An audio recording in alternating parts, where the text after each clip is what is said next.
sees something of death and how that transforms.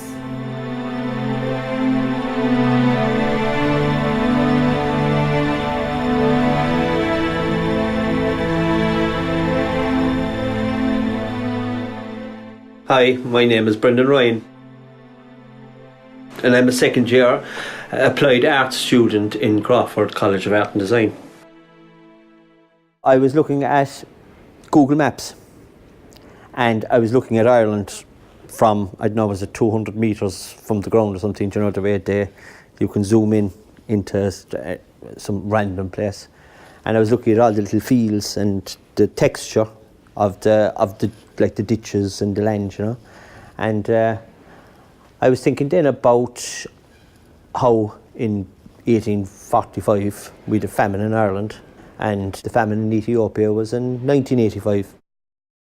So I was looking again at Google Maps and I just randomly focused in on places in Ethiopia, and I discovered then there's these little fields in Ethiopia as well, and they're almost identical. So I decided to be nice to try and link the two of them together. So that's how I got the little field patterns.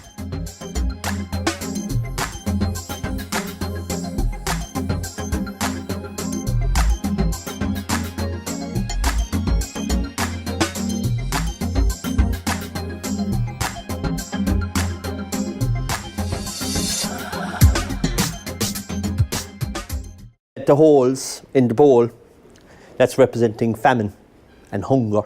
So you have a bowl with a big hole in it and you can't use it, you can't eat from it. Same with the cup, you can't put water into it because there's holes in it. So that was the idea of that.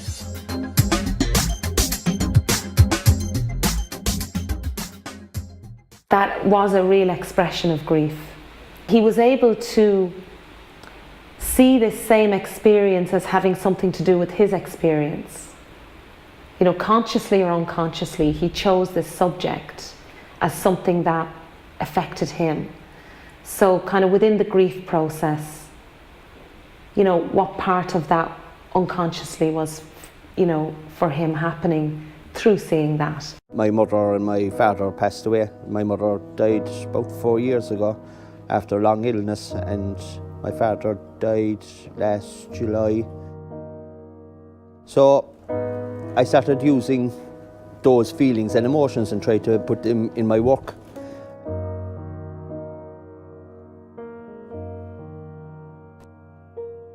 It's just kind of like art therapy. I find it, you know, it really helped. You know, it helped me kind of cope with it and deal with the situation. It gives a person a voice. It gives the unconscious a voice.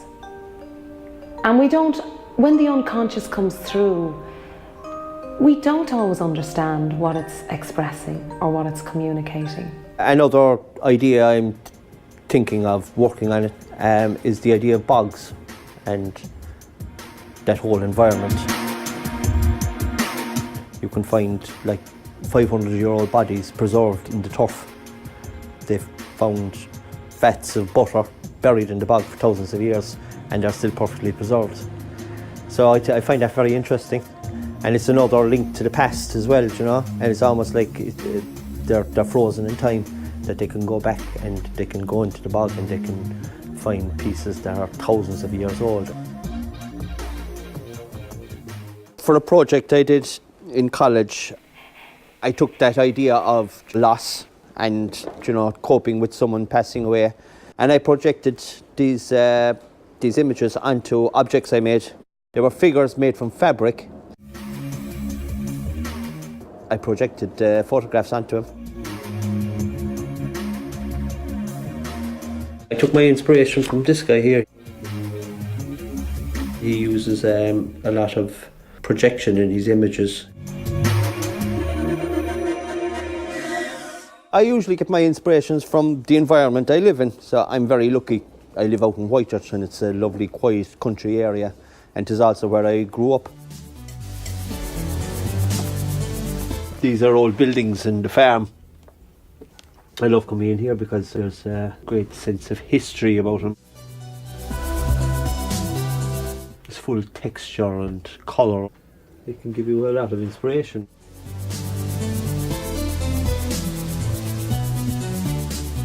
Nature is kind of very important, so it's kind of all around us really, so it's very hard not to try and include it in your work.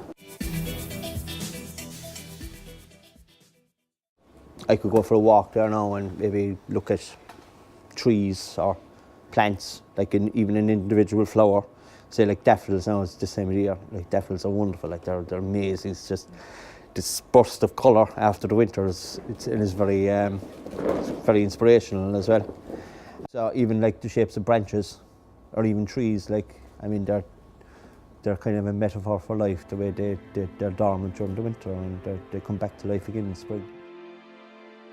As how he really sees something of death and how that transforms, you know, and I think as him as an artist, you know, it's like he's beginning to take notice of this cycle of life.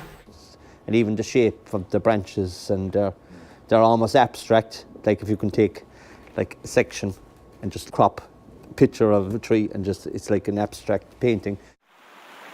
I find streams or rivers or nature is left go wild, it can be very interesting.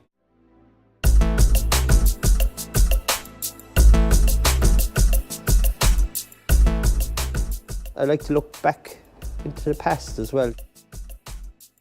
Compare and contrast, like what life was like, say, 100 years ago or what life is like now.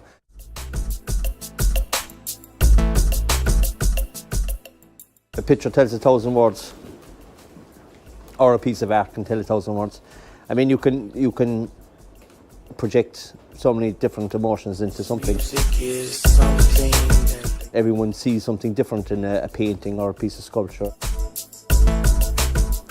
It's very universal as well. Like you don't have to have a language to understand art. We do a lot of work with glass as well in the college.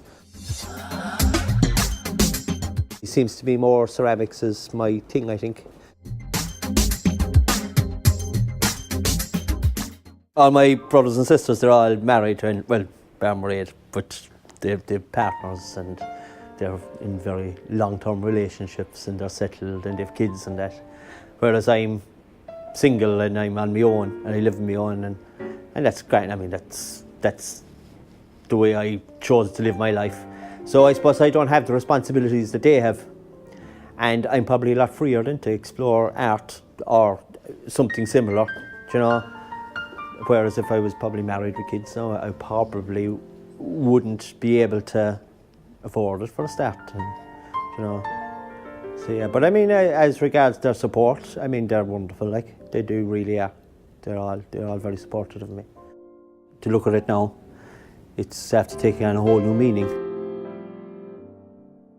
I think probably at the time when I was doing it, it was probably something subconscious in my mind that I was drawing a skull in a graveyard, and it was kind of weird to look back at it now and think maybe that was in my mind at the time, that it was kind of manifested itself into something completely different than what I originally intended it to be. The skull, you know, and how he didn't first of all understand, you know, what he was doing. And sometimes, you know, within the art process, we're very unconscious about actually what we're doing or what we're expressing. And that's because the one thing about the art process is that it allows us to access somewhere really deep, you know, on a very unconscious level, and to give it a voice. My work at the moment now is, I suppose it's post-grief. It's kind of where I've come from in the past 4 years.